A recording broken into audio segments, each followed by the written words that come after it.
Deuxième retraite, le sacrifice de la messe, prêché au groupe du Châtelard par le père Molinier au mois d'avril 1981. Première instruction.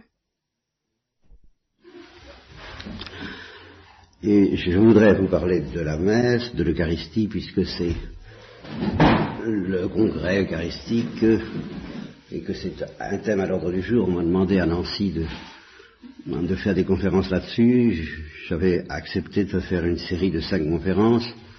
Je me suis arrêté après la première parce que j'ai découvert qu'il était vraiment impossible de parler de ça sans expliquer ce que j'avais expliqué, ce que j'ai expliqué avec vous péniblement pendant des années et des années sur d'autres thèmes, celui du sacrifice en général, celui de la victime, celui de l'Holocauste, celui du sacrifice de la victime de l'Holocauste, de l'amour miséricordieux, ce thème.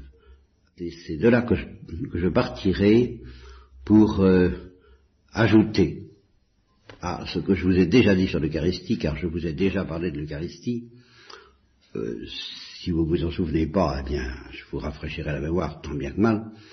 Mais je voudrais ajouter alors des choses que je n'avais pas dégagées et qui vont me permettre, dans la mesure où j'y arriverai, car c'est pas facile, de parler plus complètement de ce complexe, comme on parle d'un complexe commercial, ce complexe qui s'appelle à la fois le sacrifice de la messe et le sacrement de l'Eucharistie. Vous savez que sur cette notion du sacrifice de la messe, des débats tragiques se sont élevés dans l'Église à partir de la tradition qu'on a appelée la tradition protestante, et que justement les protestants n'ont pas voulu voir dans la messe un sacrifice réellement digne de ce nom, tel qu'on puisse parler du sacrifice de la messe. Et ils ont voulu y voir un simple mémorial de la Passion, ce que naturellement est la messe, mais la question étant de savoir si justement la messe n'est que le mémorial d'un sacrifice unique, le sacrifice de la croix qui a eu lieu le vendredi saint et vers lequel toute la spiritualité, toute la liturgie de l'Église est en train de s'orienter, et nous de nous orienter aussi vers la commémoration plus solennelle encore de cet unique sacrifice. Et justement, il est peut-être remarquable que la commémoration du sacrifice de la croix se traduise par ces 2 journées qu'on a appelées des journées non liturgiques, le vendredi saint et le samedi saint. Parce que le samedi saint en particulier, on ne dit pas la messe. On ne dit que la messe de la résurrection à minuit, en principe. On peut anticiper, de mon temps et du vôtre, si j'ose dire. On anticipait si bien que ça se disait le samedi matin, et que c'était une anomalie gênante non seulement pour les liturgistes, qui sont des hommes embêtants parce que, comme tous les spécialistes, ils ont des exigences que ne partage pas toujours le commun des mortels, mais pour le commun des mortels lui-même, qui entendait parler de cette nuit merveilleuse, cette nuit pascale dans laquelle brille la lumière du feu pascal et du cierge pascal, et nuit que les Hébreux ont traversé la mer Rouge, nuit, enfin tout l'exultet, le chant si beau en grégorien de l'exultet chante une nuit. Alors quand on chante ça à 9h30 du matin, ça fait drôle. J'ai connu ça, vous avez connu ça. J'ai été le premier à me réjouir que on inaugure une nouvelle liturgie, une nouvelle manière de célébrer cette liturgie qui se passait alors vers minuit, enfin en pleine nuit de Pâques. Car il s'agit alors là de la nuit de Pâques, et déjà vers la fin de la cérémonie du samedi saint, on peut déjà parler du matin de Pâques, comme il est dit dans l'Évangile.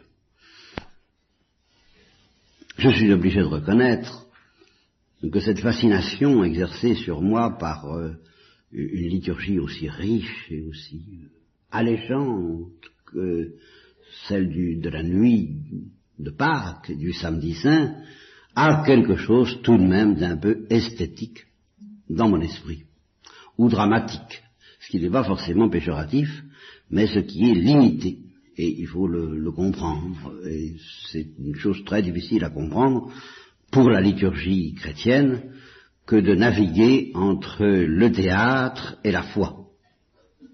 Et c'est le propre de la liturgie chrétienne, de toute liturgie. Parce que de toute façon, je vous l'ai dit souvent, une fois terminée la phase théâtrale, spectaculaire, et qui peut être magnifique et impressionnante de l'avant-messe, de la liturgie pascale, parce que c'est toujours la liturgie pascale, la messe, alors commence la phase de la foi, de l'obscurité de la foi, où les catéchumènes sont priés de sortir, et où alors le théâtre ferme ses portes, le rideau tombe sur la scène, et on est prié de se contenter de quelques signes extrêmement pauvres, devenus extrêmement pauvres, autour de chants qui ont intérêt à être aussi discrets que possible, la messe proprement dite. Bien.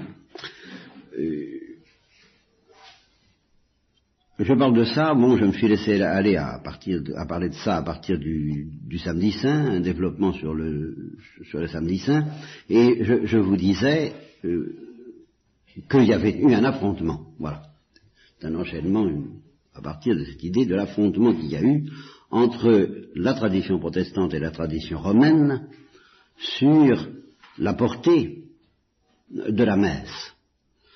Les protestants soulignant qu'il s'agit purement et simplement de faire mémoire de l'unique mémorial. Et j'apportais de l'eau à leur moulin, c'est là où je me suis laissé entraîner dans une parenthèse, j'apportais de l'eau à leur moulin en disant que le vendredi saint et le samedi saint étaient justement dans la tradition d'avant le concile et dans la tradition, plus clairement encore dans la tradition actuelle, à une nuance près, mais ce n'est qu'une nuance, et bien intéressante d'ailleurs, que le vendredi saint et le vendredi saint, il n'y a pas de messe.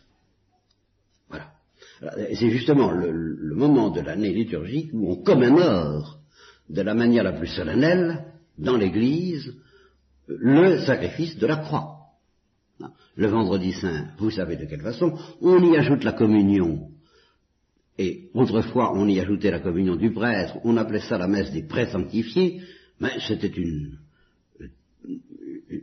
tournure, une locution, pour désigner quelque chose qui, en vérité, n'est pas une messe, et encore maintenant. Il n'y a pas de communion qui tienne, ce n'est pas parce qu'on communie le vendredi saint qu'on assiste à la messe. Il n'y a pas de messe le vendredi saint. Alors qu'il y a, plus que jamais, commémoration de l'unique sacrifice de la croix, de la manière la plus forte, la plus spectaculaire, si on voulait représenter la passion, pourquoi pas, le mystère de la passion au Moyen-Âge, pourquoi pas. En tous les cas, on s'y attarde, on y insiste dans la liturgie latine et dans la liturgie orthodoxe, on lit la passion.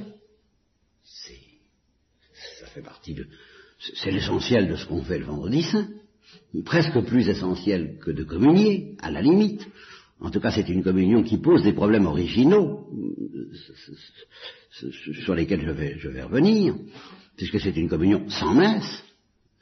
Cette communion n'est pas l'achèvement normal de l'assistance à la messe, parce qu'il n'y a pas d'assistance à la messe, parce qu'il n'y a pas de messe. Il n'y a pas de célébration eucharistique, il n'y a pas de consécration. Alors on communie, qu'est-ce que ça veut dire? C'est pas si facile que ça de répondre. Si j'arrive à répondre clairement à cette question après-demain, ou demain soir ou après-demain, j'aurais gagné mon pari, mais je suis pas du tout sûr d'y arriver. Tout ce que je peux vous promettre, c'est de, comme on dit aujourd'hui, planter quelques jalons, n'est-ce pas, pour une théologie ultérieure que nous pourrions poursuivre éventuellement cet été, si Dieu m'en donne la grâce et la force, mais il y a une autre formule, s'il plaît à Dieu, voilà. S'il plaît à Dieu, bon, nous ferons ça, mais c'est difficile, comme c'est paradoxal. Vous voyez tout de suite, à propos du vendredi saint, quel paradoxe étrange, n'est-ce pas? Et comme on est obligé tout de suite de distinguer entre le sacrement de l'Eucharistie, qui est intégralement offert aux fidèles, et autrefois au seul prêtre d'ailleurs, encore une question, en tout cas actuellement qui est intégralement offert aux fidèles le vendredi saint, et le sacrifice de la messe qui n'a pas lieu le vendredi saint. Quant au samedi saint, si on supprime cette anomalie qui faisait anticiper la nuit pascale à 10 heures du matin, si on la remet à son heure normale, le samedi saint, alors là, il n'y a rien du tout. C'est pas compliqué. Il y a l'office divin, oui, l'office des heures, l'office qu'on appelait autrefois l'office des ténèbres. Je trouve que c'est une bonne manière de vivre le samedi saint que de le vivre comme une journée où, liturgiquement parlant, il n'y a rien. Ce que on disait d'ailleurs déjà dans mes livres, on disait c'est une journée aliturgique ou non liturgique. On le disait, on ne le vivait pas dans le concret puisqu'on disait déjà la messe de minuit à 10 heures du matin. Alors ça c'était vraiment pas très éducatif. Mais aujourd'hui, ça c'est bien. Et on peut vivre le samedi saint comme la journée de la non-résurrection. La journée où le Christ est mort, le sacrifice de la passion est consommé, tout est consommé, a dit le Christ sur la croix, mais la résurrection n'est pas encore. Là il y a une invitation à suivre les choses chronologiquement qui nous est offerte par la pédagogie de l'Église. Et alors, nous sommes dans le creux de la vague, comme on dit aujourd'hui. Nous sommes dans le trou, nous sommes dans le néant, nous sommes dans le vide des pèlerins d'Emmaüs, le vide. C'est bon moi je trouve que c'est bon de vivre le samedi saint comme une journée vide, ne serait-ce que pour méditer sur ce que serait notre vie, et ce qu'est la vie de tous ceux pour qui il n'y a jamais d'autre chose, liturgiquement parlant, que le samedi saint. Et alors c'est là-dessus que nous sommes effectivement en désaccord avec la tradition protestante, et que ce désaccord doit être respecté par les protestants qui le respectent, d'autant plus volontiers qu'ils le contestent, et par les catholiques alors qui eux ne le respectent pas du tout, quand ils veulent faire, souvent ne le respectent pas du tout, soit qu'ils veulent faire de l'écuménisme, soit même qu'ils ne veulent pas en faire, et que simplement ils ne prennent pas conscience de l'immensité, de la profondeur, de la largeur, de la hauteur, du don qu'il leur est fait. Si tu savais le don de Dieu, qui ne mesure pas l'extraordinaire présence qui leur est offerte avec ce que nous appelons le sacrifice de la messe, et qui vivent un peu tous les jours de l'année, y compris dans leur piété, dans la manière dont éventuellement, dans les meilleurs cas, ils pensent au Christ ressuscité, crucifié et ressuscité. Ils le vivent comme un samedi saint perpétuel. La communauté se réunit fraternellement, on est tous ensemble. En tout cas, ils en parlent avec des mots qui peuvent être employés le samedi saint. Vous voyez, prenez ce test, à chaque fois que vous entendrez parler de la messe, d'une messe, et demandez-vous, est-ce que tous ces mots que dit le prêcheur, le prédicateur, le prêtre, pour magnifier la messe, ou la célébration eucharistique, comme on dit plutôt aujourd'hui, ou l'eucharistie quelquefois, comme on dit tout court, demandez-vous, mais est-ce que ces mots employés par le prêtre, est-ce qu'ils pourraient être dits pour une réunion de prière le samedi saint? Réunion de prière au cours de laquelle on ferait peut-être un peu comme le vendredi saint, ce qu'on ne fait pas. Alors là, bon, dans la grande liturgie de l'Église, on ne le fait pas, mais enfin, rien n'interdit, à titre paraliturgique, de recommencer le samedi saint, ce qu'on appelle le vendredi saint, la communion mise à part, bien entendu. Bon, rien n'interdit de lire la Passion, de faire le chemin de croix, ce que d'ailleurs on ne fait guère dans ces Eucharisties un peu spéciales, quelquefois sans prêtre, car elles existent. Ces réunions, et quand il y a un prêtre, on insiste justement sur tous les aspects qui pourraient se développer de la même façon s'il n'y avait pas de prêtre. Alors, on pourrait manger du pain et boire du vin comme des signes commémoratifs de cette passion qui nous a sauvés une fois pour toutes le vendredi saint. Tout ça est, à titre paraliturgique si vous voulez, à titre de réunion communautaire, même charismatique pourquoi pas, concevable le samedi saint et concevable tous les jours. Alors c'est pour ça que je vous dis, demandez-vous, quand vous êtes dans ces réunions où en fait on dit la messe et d'une manière valide, je ne conteste pas du tout la validité de ces messes, je regrette simplement que dans la prédication, l'accent soit mis sur toutes sortes de valeurs, sur toutes sortes de notions, sur toutes sortes de choses. Les chrétiens sont ensemble. Dans les meilleurs cas, ils commémorent la passion du Christ. Dans beaucoup de cas, on la passe plutôt sous silence et on dit que nous sommes ensemble, nous sommes là, réunis dans un repas fraternel. Alors, demandez-vous si ces mots-là pourraient être prononcés le samedi saint. Si oui, si vous vous dites, on pourrait très bien faire ça le samedi saint, alors dites-vous que le sacrifice de la messe n'a pas été mis en relief, le sacrifice de la messe n'a pas été mis en relief dans toute sa force, dans toute sa profondeur. Je ne vois pas pourquoi nous vivrions avec les protestants cette souffrance réciproque d'être séparés par un schisme qui continue. Alors, c'est dommage de garder donc cette souffrance d'une séparation qui n'est pas surmontée, et puis de perdre en plus de ça le bénéfice de ce à cause de quoi, en fin de compte et surtout, et par-dessus tout, cette séparation est intervenue historiquement dans l'Église. Les luthériens et les calvinistes ont cru pouvoir et devoir se passer de ce qu'ils croyaient être chez les catholiques une illusion, à savoir celle qu'il y a plus qu'une commémoration de l'unique sacrifice de la croix, mais un véritable sacrifice à chaque fois qu'on célèbre la messe, comme nous allons le faire dans quelques instants, puisqu'il me reste très peu de temps.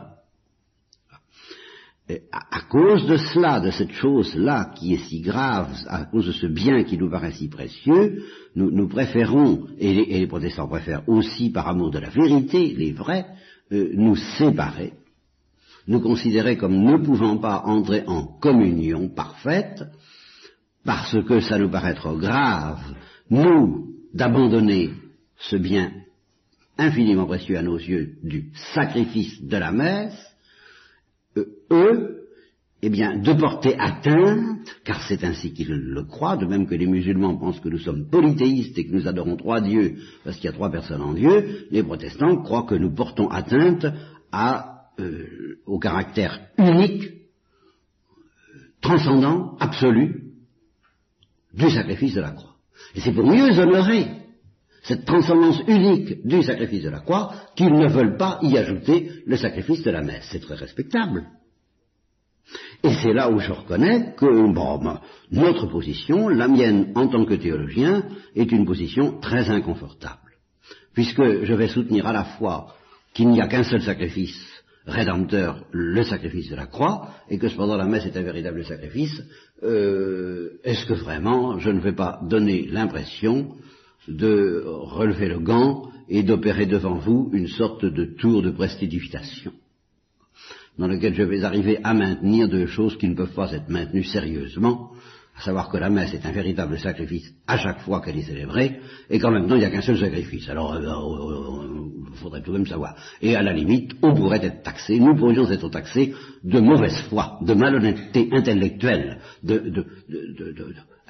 ou bien nous portons atteinte à l'unicité du sacrifice de la croix, mais nous prétendons que non. Nous prétendons de respecter nous aussi tout autant que les protestants. Alors, sommes-nous vraiment de bonne foi? C'est justement parce que les protestants n'arrivent pas à comprendre ça qu'ils disent écoutez, non, et qu'ils ne peuvent pas suivre le Concile de Trente sur ce point. Bon, alors vous voyez que ça vaut la peine de se creuser un peu les méninges, en somme pour savoir s'il faut rester catholique. S'il faut savoir s'il faut rester catholique romain, si ça a du bon sens, et si c'est pas une entourloupette. Voilà. Ce qu'à première vue, ça semble être. Et comme confirmation, du fait que c'est une entourloupette de la part des catholiques romains de prétendre que la messe est un véritable sacrifice alors qu'il n'y en a qu'un, et qu'à chaque fois qu'on dit la messe, on célèbre et on opère un vrai sacrifice et en même temps il n'y en a qu'un. Comme confirmation, eh bien, il y a la purée, l'invraisemblable cafouillis que j'ai connu, dans lequel se sont lancés les théologiens catholiques romains, surtout au XIXe siècle, quand il a été question de préciser ces choses et de définir de quelle façon la messe est un sacrifice sans être un sacrifice tout en étant un sacrifice, que le Concile de Trente précise déjà, mais encore une fois, quelle affaire! Il dit le mode du sacrifice est différent, le sacrifice est sanglant le vendredi saint, il n'est pas sanglant à la messe. Qu'est-ce que c'est que cette histoire-là? Qu'est-ce que c'est qu'un sacrifice non sanglant qui est censé ne faire qu'un, mais rigoureusement qu'un, avec le sacrifice sanglant de la croix, et cependant être un sacrifice numériquement distinct du sacrifice de la croix? Oui, moi, à des yeux non prévenus et aux yeux du logicien et du mathématicien que j'étais par tempérament, c'est les protestants qui ont raison. Ça tient pas debout. Et c'est pour ça que, et j'ajoute, les explications qui m'ont été données par mon professeur de théologie en ce temps-là, par tous les auteurs d'ouvrages, de gros ouvrages que je vois très bien Blaise Pascal nous décrire comme il décrivait les jésuites, n'est-ce pas, et qui pâlissent sur des manuscrits et sur des subtilités, ne m'ont pas satisfait au temps des études. Quelque chose m'est toujours resté dans la gorge, j'entends encore mon professeur de théologie dire c'est un sacrifice, oui, mais c'est un sacrifice sacramentel. Qu'est-ce que ça veut bien vouloir dire? Qu'est-ce que c'est que cette histoire d'un sacrifice sacramentel? Un sacrement qui me met en présence de l'unique sacrifice de la croix, j'étais prêt à l'admettre assez aisément, parce que j'avais un certain sens des sacrements, la présence réelle, être mis au pied de la croix par le sacrifice de la messe, plutôt par la commémoration efficace en tant qu'elle nous met au pied de la croix du sacrifice de la messe, ça je pouvais encore comprendre, que le sacrement de la messe ait le pouvoir de rendre présent l'unique sacrifice de la croix. Alors ça, oui, et peut-être même de me donner à manger la chair du corps, le corps du Christ ressuscité et crucifié, et à boire son sang ressuscité et crucifié, ça j'étais encore prêt à l'admettre. Mais que ça fasse un nouveau sacrifice, dit sacrifice sacramentel, qui ne fait pas nombre avec le sacrifice de la croix, au fond, moi j'ai traversé mes études sans comprendre bien ce que ça voulait dire. Et c'est parce qu'il m'a semblé entrevoir une réponse à cette question qui m'est restée quand même à travers le gosier que j'ai accepté cette doctrine de l'Église parce que la foi d'abord, et que j'ai la foi dans l'Église romaine, et que je crois qu'elle est infaillible, mais j'ai pas compris non pas le mystère de Dieu, parce que nul ne le comprend, mais ce qu'elle dit. Ce qu'elle dit, l'Église romaine, ce qu'elle veut dire par là, je ne l'ai pas compris jusqu'à une date récente, et c'est ce que j'ai entrevu à une date récente que je voudrais essayer de vous transmettre aujourd'hui, demain et dans la matinée d'après-demain.